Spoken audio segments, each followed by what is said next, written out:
Kalau saya boleh ingat surat itu, beliau mengatakan bahawa daripada perbincangan ini mengesahkan bahawa jawatan pengurusi Perikatan Nasional dimansuhkan dan isu pelantikan pengurusi Perikatan Nasional tidak berbangkit lagi.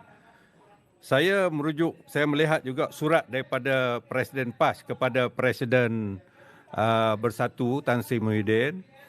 Presiden PAS menyatakan bahawa sepanjang berada dalam pertemuan pada 16 Januari 2026 itu, isu berkaitan kedudukan pengurusi Perikatan Nasional tidak dibincangkan, tidak disentuh langsung. Apatah lagi keputusannya tak bincang.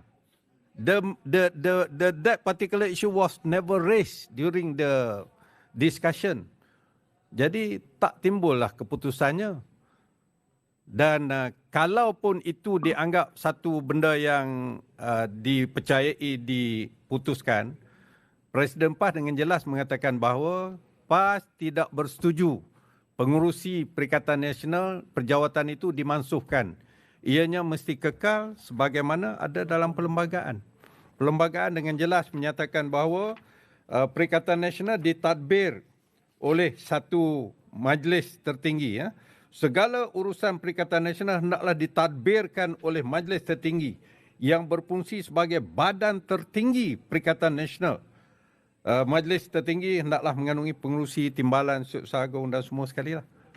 Jadi pendirian PAS dengan jelas berdasarkan surat Presiden PAS, kami mahu struktur Perikatan Nasional kekal sebagaimana di dalam perlembagaan.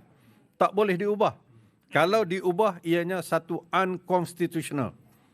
Satu tindakan yang tidak berperlembagaan dan mungkin satu tindakan boleh diambil oleh pihak berkuasa, terutamanya pihak ROS, pendaftar